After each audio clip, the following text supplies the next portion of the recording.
Machine ચાલુ કરે પહેલાં નળ અને પ્લગ ચાલુ રહેવો જોઈએ. પહેલાં તમારે આ સ્વિચ દબાવવાની આવશે.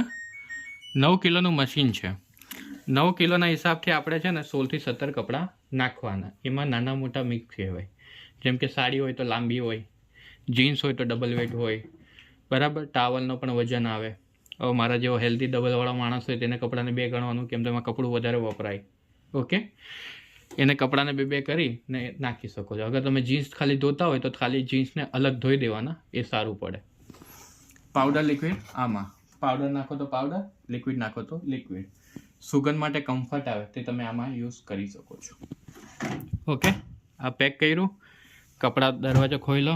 કપડાં ધીરે ધીરે એક એક કરીને ખુલ્લા નાખી દેવાના. જીન્સમાં ચેન બંધ કરી દેવાની, ઉપરનું બટન શર્ટમાં એક બંધ કરી દેવાનું, જેથી નાના બાળકોનું કપડું કે નાનું કપડું આવી જાય નહીં. બરાબર. આ લોક થઈ ગયો. અવાજ આવશે. પાવર ઓન કરશો એટલે તમારો પ્રોગ્રામ ચાલુ થયો. પ્રોગ્રામ ચાલુ થયા પહેલાં એક ચકેડું ફેરવાનું આવે. આ તમારું આવ્યું કોટન. જે નોર્મલી કોટનના કપડાં હોય એ તમે કોટનમાં ધોઈ શકો છો. 40 ટેમ્પરેચર છે, 1400 RPM છે. અગર તમને એવું લાગે છે કે કપડાં આપણા ઘરે ગણીને નાખતા નથી તો RPMને ઘટાડી દેવાના. બરાબર, 1000 ઉપર ચલાવવાનું. કોટન લાજ ચાદર છે, તકિયાના કવર છે, કોટનના જે હેવી કપડાં હોય એ નાખી શકો છો. મિક્સ છે ને, મિક્સ એટલે તમારા રેગ્યુલર પ્રોગ્રામ રોજ માટે. 40 ટેમ્પરેચર, 1000 RPM. બરાબર. પછી છે મુલાયમ કપડાં હોય, ઇઝી, કે જે કપડાં તમને લાગતા હોય ફાટી જાય જેવા છે તે તમે ધોઈ શકો છો. હવે આની અંદર એક પ્રોગ્રામ આપ્યો સાયલેન્ટ વોશ. બરાબર. આ જે મિક્સનો પ્રોગ્રામ છે એ સાયલેન્ટ વોશ છે, પણ કંપનીએ પ્રોગ્રામ એના માટે અલગ બનાવ્યો કે RPM 800 થઈ ગયા કે ભાઈ સવારે મશીન ચલાવ્યું, ધુજારી મારે છે, બરાબર, તો કપડાં ગમે તેમ નાખી દેવો છો તો એમને કહેવાનું સાયલેન્ટ વોશમાં તમે કપડાં ધોઈ દેવાના, એટલે મશીન એકદમ ધીમું શાંતિથી ચાલે. ટાઈમિંગ એ જ રહેશે કલાકનો.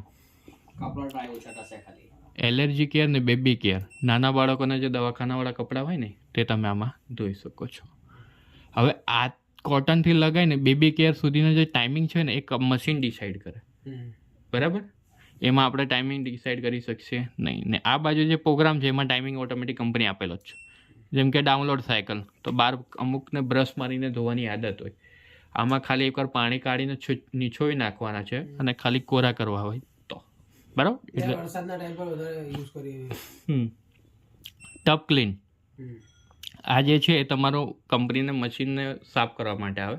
2 મહિનામાં એકવાર ચાલુ કરવાનું, જેનાથી રૂઈના ધાગા હોય, કદડું હોય, કચરું હોય એ બધું તમારું નીકળી જાય. બરાબર. સર્વિસ કરતું રહેવાનું. ડુ ઇટ લખ્યું છે ને, જાડી વસ્તુ કોઈ ગોદડું વગેરે તમે ધોતા હોય તો સિંગલનું. ક્વિક 13 30 મિનિટનો પ્રોગ્રામ છે. આમાં તમે નોર્મલી 1-2 કિલો કપડાં હોય તે તમે ધોઈ શકો છો. રમતગમતના કપડાં માટે સ્પોર્ટ્સ વેરવાળા લખેલા જ છે. વૂલ અને વુલન એટલે જે નોર્મલી હાર્ડ આપણે જેકેટ હોય ને એ. હા. પછી ડેલિકેટ એટલે જે સાડી હોય, ડ્રેસ હોય જેમાં સ્ટોન વગેરે હોય નીકળી જતા હોય તે તમે ડેલિકેટમાં ધોઈ શકો છો. બરાબર. આ બધા પ્રોગ્રામ છે કે ભાઈ પ્રોગ્રામ આપ્યા ને સ્ટાર્ટ કરો. અહીંયા બધી એડ આઇટમો છે કે કપડામાં દાગ વગેરે છે વધારે તો પહેલું દબાવ. પછી એકવાર પાણી એક્સ્ટ્રા લેવું છે, કોરાનું પાણી, તો તમારે રિંગ્સ પ્લસ કરો. પ્રી વોશ એટલે થોડુંક વધારે મેલા કપડાં છે તો પ્રી વોશ કરો. બરાબર. એટલે વધારે બ્રશ મારીને તો ઠીક છે. આ બધા એડ આઇટમ છે. ક્લિક કરો અને સ્ટાર્ટ કરો. હવે આની અંદર ટેમ્પરેચર તમે અલગ અલગ ફેરવી શકો છો. અમુક ન હોય કપડાં જૂના હોય તો તમે ઠંડા પાણીમાં ધોવા છે તો કોલ્ડ કરી દેવાનું, તો ટાઈમિંગ ઘટી જાય. બરાબર. સ્પીડ છે જેટલું બને એટલું 800 થી 1000 ઉપર રાખવાનું કહેજો. પછી ખાલી ચોમાસામાં ખબર આપણે ખાલી કોરા કરીએ, સ્પિન, ઓનલી સ્પિન, તો પાવર ઓન સ્પિન પર દબાવવાનું, 800 કરીને ચાલુ કરી દેવાનું. કેમ તો એમાં બહારથી જે કપડાં હોય ને એમાં વજન વધારે હોય. 1400 કર્યા અને કપડાં વધારે ચાલ્યા ગયા તો મશીન ખસકી શકે પોતાના જગ્યાથી, એટલે આપણે એ કરવાનું નહીં. બરાબર. અહીંયા આ જે પ્રોગ્રામ આપી દીધા, હવે મશીન ચાલુ કરી દીધું તો જો અહીંયા એક લાઇટ ચાલુ થઈ છે એડ આઇટમ પર. હવે લોક થઈ ગયો. નળ ચાલુ છે ને.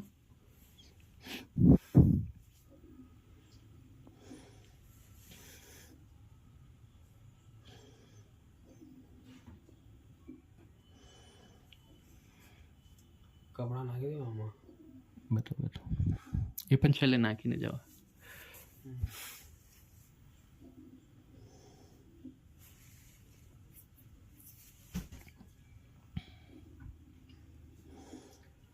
આજે જરીક વાર ફરી ફરીને બંધ થાય પ્રી ચેક કરે. આ મશીન બેલેન્સ કરે છે કપડાને. બેલેન્સ કર્યું, હવે ટાઈમિંગ આવ્યું. ખાલી ટાઈમિંગ છે, હવે મેક્સિમમ ટાઈમિંગ. આનાથી વધારે આવશે, ઓછા નહીં આવશે. બરાબર. હવે અહીંયા એડ આઇટમ લખી છે, પાણી લેવાનું ચાલુ થઈ ગયું. હવે આ બટન દબાવ્યો, કપડાં યાદ આવ્યા કે નાખવાના છે. દરવાજો લોક ખોલી ગયો, ખોલીને નાખી દો, પાછું સ્ટાર્ટ કરી દો. હવે લાઇટ ચાલી ગઈ પછી કપડાં જ નખાશે નહીં. આ લાઇટ 15 મિનિટ નોર્મલી, હા, નોર્મલી 10 થી 15 મિનિટ સુધી અંદર. ઓકે, ઠીક છે. આ ચાવી છે, દરવાજો લોક ખોલી દેવાનો અને કચરું વગેરે સાફ કરી દેવાનું. અમુક વાર લાઇટ ચાલી જાય ને કપડાં કાઢવા છે તો અહીંયાથી ખોલશો તો બધું પાણી બહાર નીકળી આવે. ઓકે, ને તમારે અહીંયા અંદર ઘરમાં છે એટલે વધારે ખરાબ નહીં થાય, એટલે આ પાઇપથી કાઢ નહીં નાખવાનું, લોક જ આવે એટલે થોડું થોડું કરીને નીકળે. બરાબર.